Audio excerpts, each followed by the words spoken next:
In Russell's Adventures on the green monster here, this belt is squealing something awful.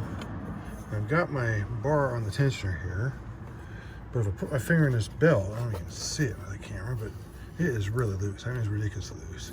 But the tensioner feels it's got plenty of pressure.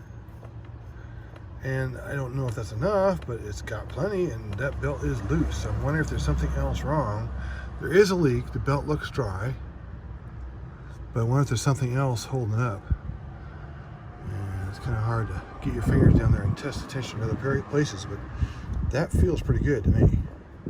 You tell me.